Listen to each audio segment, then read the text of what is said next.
Assalamualaikum warahmatullahi wabarakatuh. Selamat datang kembali di Erlando Channel untuk seluruh penduduk bumi.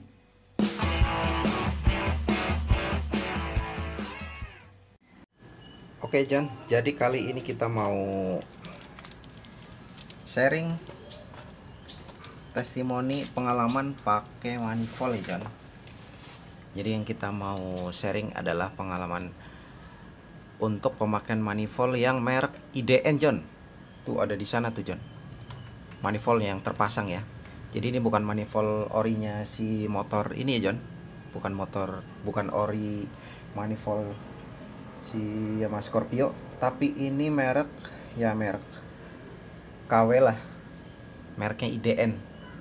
Ini saya pakai mungkin sudah sekitar 1 bulan. Nanti kita langsung copot aja John, karena ini posisinya ada di sana. Karena sekaligus kita mau ganti manifold dengan manifold yang baru juga John. Oke ya. Nah kita sudah lepas untuk si tangkinya ya John. Tuh tangkinya udah terlepas. Selanjutnya kita mau buka untuk si karbonya John. Karena ini posisinya agak sempit, kita buka bagian untuk relaynya John. Kita lepas biar nggak mengganggu saat menyopot si karbunya John. Ya begitulah John, namanya juga bongkar-bongkar sendiri ya. Sedikit ribet tapi nggak apa-apa.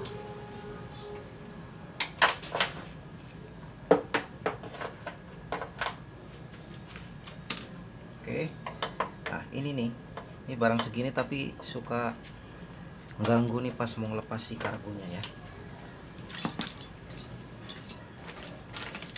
Sebelum kita lepas karbu, kita copot dulu untuk bagian tali gasnya John.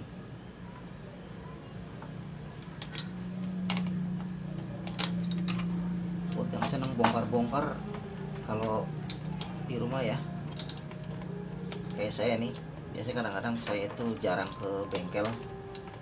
Paling ya sekali 2 kali lah kalau untuk hal-hal yang di luar kemampuan dan kadang-kadang kita nggak punya alatnya gitu ya, jadi repot. Jadi biasanya saya ke bengkel. Tapi kalau untuk beberapa hal-hal atau pembongkaran part yang masih bisa di handle sendiri, biasanya saya buka sendiri di rumah. Lumayan bisa menghemat anggaran ya Jan. Asal mau kotor-kotoran ya, kena oli, tangan beset misalkan ya.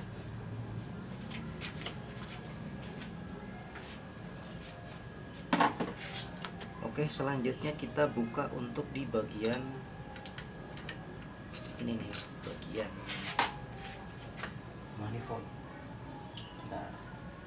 Sebelum itu kita mau lepas dulu klem bagian belakang. Klem ke bagian filter udara atau saringan, ada klemnya nih.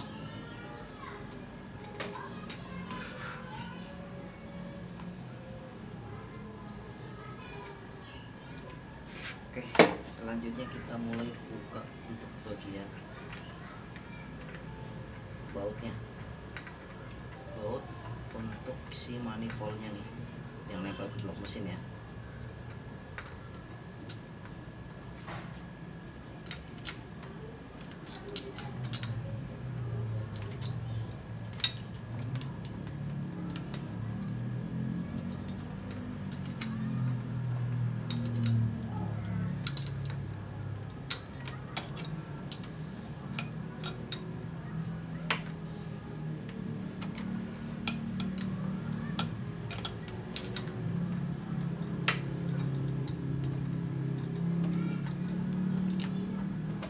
Kalau mau nyopot karbunya si Scorpio memang harus agak sabar ya John, karena posisinya memang ada di dalam, nyempil begini nih. Terus posisinya juga seperti ini ya.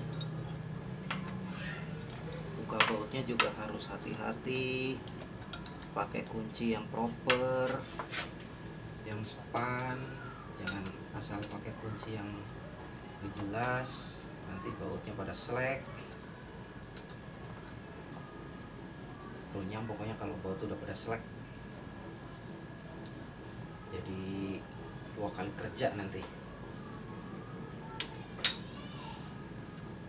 Ini saya tuh bukan bengkel, bukan mekanik juga, saya tuh pengguna doang yang kalau ada kerusakan mencoba untuk membereskan sendiri.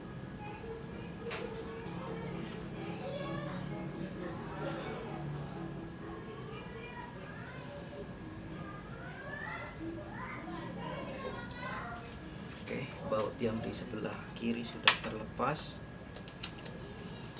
tinggal yang bagian kanan.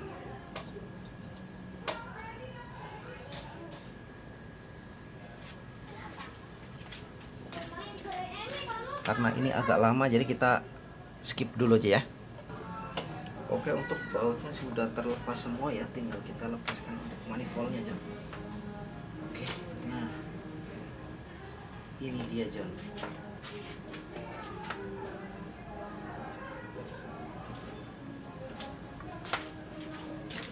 Untuk karbunya masih di bawah sana ya, biarin, nggak saya lepas dulu. Yang pasti kita mau review testimoni untuk penggunaan si ini ya, manifold merek IDN. Ini dia nih. Ini kondisi sekitar 1 bulan. 1 bulan pemakaian. Jadi ini untuk pertama kali, waktu pemasangan pertama kali, ini saya coba di motor ini. Untuk langsamnya oke, terus kemudian nggak ada kendala dan sebagainya ya. Ini di hari pertama nggak ada kendala. Nah, terus kemudian di hari ke berapa ya, sekitar 3 harian kemudian, karena karbu saya banjir, saya lepas karbunya berikut dengan manifoldnya. Dan ternyata manifoldnya itu, ini bagian sini nih, bagian ice-nya nih, bagian sini ya. Ini tuh ada kayak semacam pipa yang tertanam ke bagian sini nih, pipa kuningan. Dia itu lepas, John. Lepas dari ini dudukannya, lepas gitu aja. Nah, akhirnya kemudian saya pasang kembali dengan saya lem, pakai lem Korea ya. Karena kalau itu sampai lepas dan dipasang nggak rapet, itu nanti pasti ada kebocoran udara dari luar yang masuk ke dalam si cylinder head atau headnya si mesin ya. Nah, kalau udah masuk udara dari luar, pasti nanti pembakarannya tidak sempurna karena pengkabutannya udah pasti udah ngaco tuh, karena nyampur dengan udara yang dari luar. Karena pengkabutannya itu harusnya terjadi di karburator, masuk ke cylinder head, dan itu harus rapet betul-betul supaya percampuran yang terjadi di karburator masuk ke ruang bakar itu sempurna tuh, sesuai ini ya, kebutuhan mesin ya. Nah, ternyata pada saat itu ininya lepas nih, tapi udah saya pasang kembali. Nah, setelah kita pasang kembali si lubang ice-nya, kemudian kita pasang lagi juga karena sudah selesai ya waktu beresin karbu yang banjir itu. Kita pasang kembali si manifold ini. Nah, yang saya rasakan adalah setelah pemasangan kedua, jadi si motor itu susah di setel langsamnya. Kalau langsamnya oke, tapi pas tarikan pas kita bawa jalan ya si motor itu ya, itu gasnya jadi ngaco. Kadang kurang tinggi, kadang ketinggian, kadang sering mati. Nah, seperti itu. Saya mencurigai ininya itu mekar, John. Di bagian sini nih. Ininya mekar, jadi pas ditutup ke bagian head sini, ini ada celah yang masih memungkinkan udara itu masuk. Itu asumsi saya ya, analisa saya. Nah, ini kondisinya setelah 1 bulan, kita lihat secara detail ya, tuh kondisinya seperti ini ya. Ini di bagian dalam itu kayak semacam melembung, John, melepuh tuh si karetnya, karet manifold ini. Kelihatan nggak? Kalau dari sini kelihatan. Nah, tuh Tuh seperti itu John. Jadi kalau dari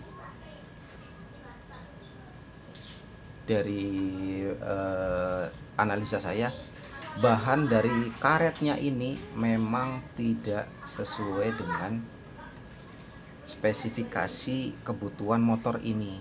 Kalau untuk yang original, si manifoldnya kan memang sudah dilakukan riset, uji coba dan sebagainya ya.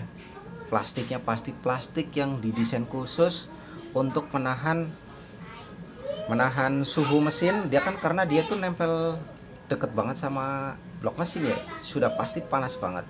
Nah jadi kalau untuk karet yang original itu pasti spesifikasinya dibuat untuk menahan daripada panas si mesin. Terus kemudian ini tuh lihat, kelihatan gak sih?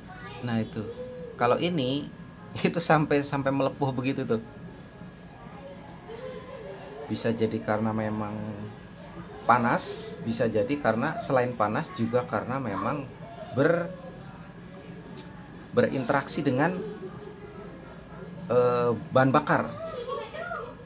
Kalau karet-karet tertentu memang didesain khusus yang tahan terhadap bahan bakar ya, jadi dia nggak bakalan melar, nggak bakalan sampai lonyot begini John. Bahasanya lonyot, tau lonyot nggak?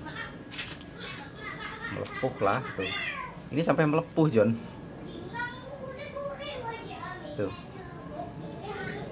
Jadi kalau untuk kesimpulan dari saya sendiri sih, untuk merek IDN ini, manifold merek IDN, kalau dari saya sih kurang rekomen ya, tidak rekomen lah kalau buat saya sih. Ini makanya kita mau lepas, mau ganti lagi. Ini kan kemarin saya beli itu karena memang satu, memang karena pengen tahu performanya seperti apa. Terus yang kedua itu karena memang kemarin manifold yang orinya memang udah jelek ya, udah rusak. Nah sekalian ngetes eksperimen kayak apa untuk manifold harga 30 ribuan, saya beli 35 ya kalau salah. Seperti itu ya John. Nih kondisinya. Ya namanya juga barang KW ya, bukan originalnya ya. Ya pasti beda lah. Dari harga aja sudah ketahuan ya. Kalau ini 35 nih yang merek IDN. Kalau untuk orinya 100, di atas 100-an lah. Bisa 120, bisa 100, tergantung penjualnya mau jual berapa. Oke ya, mungkin itu aja testimoni atau pengalaman pribadi penggunaan manifold merek IDN.